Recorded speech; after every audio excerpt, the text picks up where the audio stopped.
Yeah, but let me say one thing, which is, I know you're thinking that, but let me, and I know about the, let's say, your irritation about that. But when you look at the numbers, 4,000 to 5,000 U.S. planes taking off from bases in Europe. In the 6 weeks this war took place, still the ceasefire took place mid-April.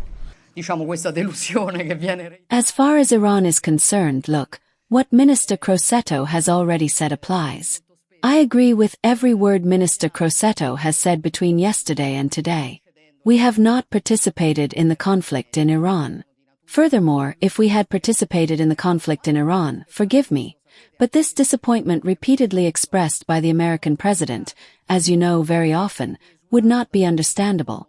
The government did exclusively what it declared in Parliament, as indeed Mark Rutte himself confirmed again yesterday from the Oval Office. The Secretary-General, in his enthusiastic reconstruction, mixed together things that are actually different from each other, confusing the types of flights authorized. Italy's Prime Minister Giorgia Meloni is hitting back at NATO chief Mark Rutte after his remarks on the Iran war sparked a fresh diplomatic row. Rome has once again dismissed the NATO chief's claims that the U.S. used Italian bases during the Iran conflict, insisting the allegations are inaccurate. "We did not join the Iran war," Meloni declared, firmly rejecting Mark Rutte's claims and reiterating Italy's official position. Did Rutte get the facts wrong? Meloni suggests the NATO chief was simply enthusiastic and confused key details. While Rutte said U.S. aircraft operated from Italian bases, Meloni insists they were not used to launch attacks, drawing a clear distinction. For Lebanon, France, and Italy have a particular role, because both contribute to UNIFIL, and together with the President we want to launch a coalition on a post-UNIFIL mechanism, naturally in collaboration with the European Union and the United Nations, to strengthen sovereignty in Lebanon and avoid that its territory becomes a starting point of a new regional escalation. And from this point of view, I truly think that our collaboration is excellent. And we hope it can open up a perspective, first in view of the end of the UNIFIL mandate. The roadmap that emerges from this summit is clear, operational. I only spoke of part of the topics we discussed, but I think we can say that our companies, administrations, youth, society realize how important all these issues are, and the projects we're building at a bilateral level in this summit. Everything we have decided today, the common actions, the initiatives taken from Ukraine to Lebanon allow to strengthen our relationship and to be more useful also at the European level, useful for defending an effective international order and stable. At this time, we are focusing and want to focus especially on the subjects, all of them, which allows us to contribute to European strategic autonomy. Particularly, I am referring to the SAMP/T program, the only European long-range air and missile defense system, designed and built entirely in Europe. A cooperation that we want to make increasingly stronger and is also demonstrated with the roadmap 2026 to 2031.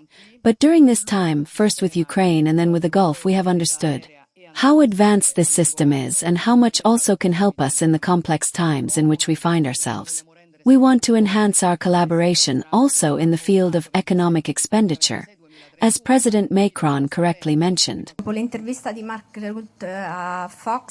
On Mark Rutte's interview to Fox, Tehran this morning accused Italy of being complicit, of being jointly responsible for the aggression against Iran.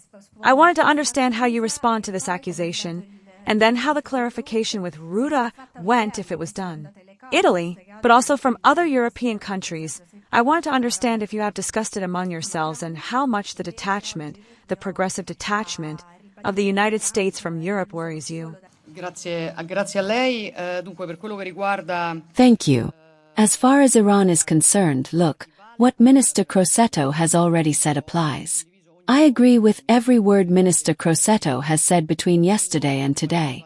We have not participated in the conflict in Iran.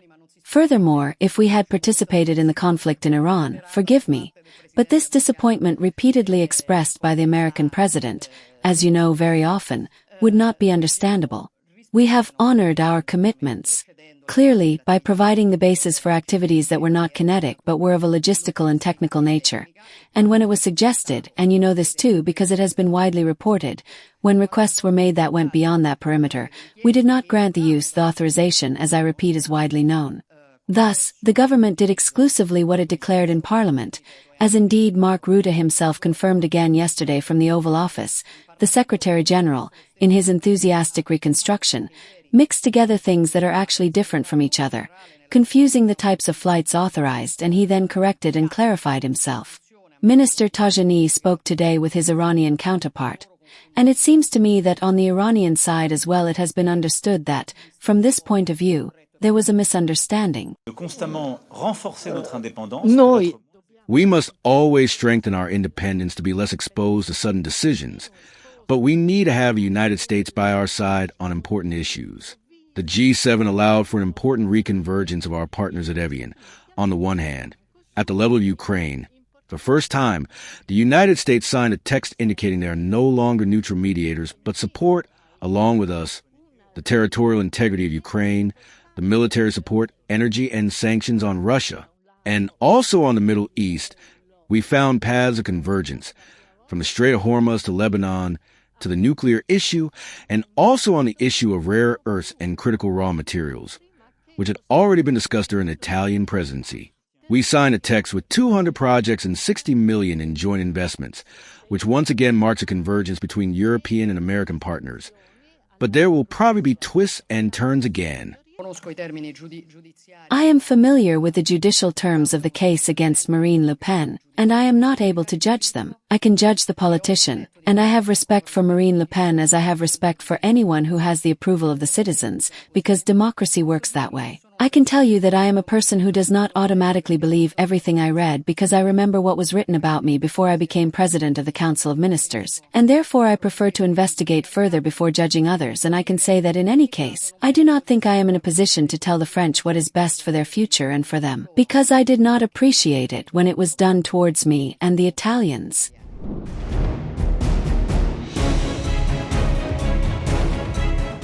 Italy has sharply criticized NATO chief Mark Rutte for suggesting Rome played a role in Trump's military campaign against Iran.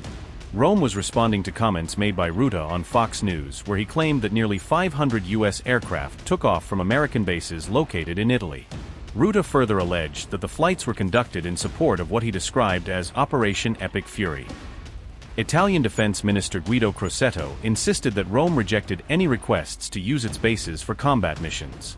The Ministry of Defense said, and I quote, "In order to avoid unnecessary and specious controversies, the defense reiterates without fear of contradiction that Italy, and the Ministry of Defense, has always operated in full respect of the Constitution, international treaties, parliamentary guidelines, and the agreements that regulate the presence and use of Allied bases on national territory, without authorizing or allowing activities outside of the provisions in force."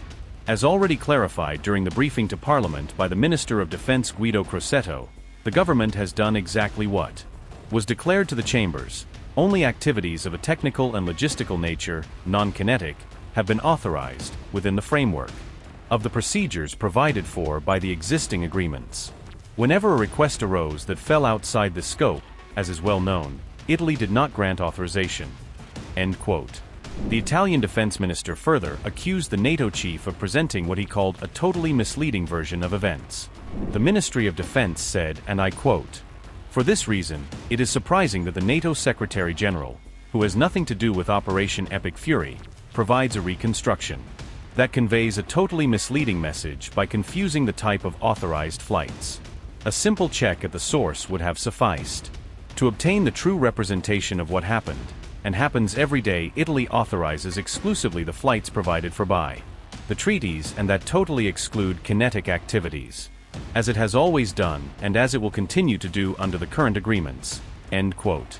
The unusually strong rebuttal comes just days after U.S. President Donald Trump accused Italy of offering little support during the Iran conflict. Trump made those remarks on June 20th, following the G7 summit in France, triggering a fresh spat with Italian Prime Minister Giorgia Meloni.